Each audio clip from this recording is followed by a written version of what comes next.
Serial में आने वाला है एक नया ट्विस्ट। जी हाँ, अब आद्य की याद में पागल होने की वजह से अनुज के जीवन में एक बहुत बड़ी मुसीबत आ चुकी है।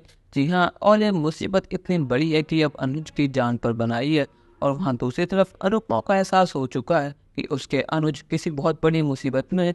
तो अपने पैर का सारा दर्द भुलाकर वो अनुज को ढूंढने के निकल जाती है। अनुपमा गिरते पड़ते आखिरकार अनुज के पास पहुंच जाती है। पर लेकिन जब वो देखती है कि अनुज के जीवन पर एक बहुत बड़ा खतरा मंडरा रहा है, आज अनुज की जान की बात आ गई है, तो अनुपमा अनुज को बहुत आवाज लगाती है ताकि अनुज रुक जाए। पर लेकिन यहाँ पर अनुज तो अपनी बेटी की यादों में गुम है।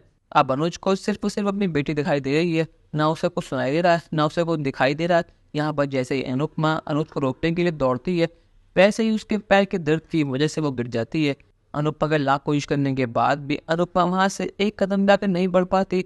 उसके पास अब मदद की गुहार लगाने के अलावा कोई रास्ता ही नहीं है। यहाँ पर अनुपमा सब लोगों से मदद मांगती है, पर लेकिन यहाँ पर उस जगह कोई है ही नहीं। यहाँ पर कोई है तो सिर्फ और सिर्फ आद्य है जो अपने पॉप को रोक सकती है।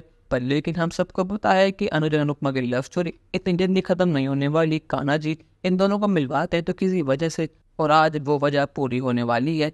जी हाँ, यहाँ पर आद्या की एंट्री हो चुकी है। आद्या फाइनली अपने पॉप्स को बचाने आ चुकी है।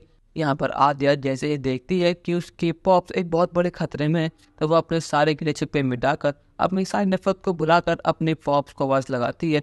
और यहाँ पर जैसे ही अनुज अपनी बेटी की आवाज़ सुनता है, वो सब चीज़ें छोड़कर उसे देखता है, उसकी तरफ दौड़ता है। यहाँ पर आद्य की आवाज़ ने अनुज की जान बचा ली है। पर लेकिन अनुपमा को यकीन नहीं होता कि उसकी बेटी सचमुच आ चुकी है।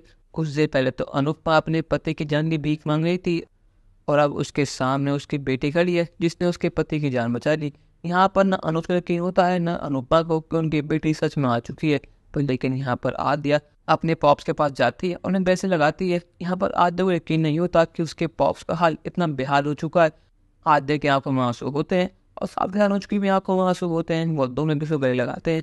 आद्या कहते हैं कि पॉप्स आप ठीक थे ना, और आपने अपने क्या बना रखा है। यहाँ पर आद्या और अनुज दोनों मिलकर अनुपमा को उठाते हैं और साइड में बिठाते हैं। यहाँ पर फाइनली इन तीनों की फैमिली कंप्लीट हो चुकी है।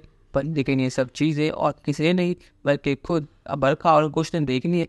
उन दोनों को अपने आंखों पर यकीन नहीं होता कि आद्या वापस आ चुकी है। और अनुज का यह हाल है, उन्हें लगा था कि अब अनुज उनसे बहुत दूर चला गया है और अनुपमा को कभी नहीं मिलेगा। पर लेकिन किस्मत ने इन तीनों को फिर से मिला दिया है। उन दोनों का सबसे बड़ा सपना अब हकीकत बन चुका है। अब फाइनली अनुज, अनुपमा और आद्या एक हो चुके हैं। अब सारे सवालों का जवाब मिल चुका है। अनुपमा के पास वो सारे सबूत हैं जिसके बाद अब बरखा और अंकुश की जान ले सके और अपने अनुज को फिर से ठीक कर सके। यहाँ पर अनुज तो बहुत ज़्यादा खुश है। पर लेकिन आद्या ने अपने बॉस को तो माफ़ कर दिया है, पर लेकिन अपनी मम्मी को अभी तक माफ़ नहीं करा है। वो इन सब चीज़ों का ब्लेम अनुपमा डालती है और कहते हैं कि अनुपमा जोशी, ये आपने क्या करा, आपने मेरे पॉप्स का क्या हाल बना दिया। मुझे लगा था कि आप दोनों बहुत खुश होंगे, पर लेकिन आपने तो पॉप्स को बर्बाद कर दिया और सब की वजह आप हैं। इतने बड़े बिजनेसमैन को आपने भिखारी बना दिया। पर लेकिन अभी आपके साथ नहीं रहेंगे, वे मेरे साथ रहेंगे। और यहाँ अनुज भी आद्या की बात मानता है। वो कहता है कि हाँ अनु, जो हमारी बेटी कहेगी वही होगा। तो वो कहेगी कि हम साथ रहेंगे तो हम रहेंगे, वरना मैं इस रात चला जाऊँगा।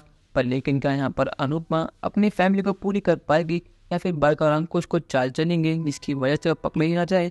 अपनी राय हमें कमेंट में ज़रूर बताइएगा और चैनल को अब तक नहीं कि सब्सक्राइब तो कर लीजिए। धन्यवाद।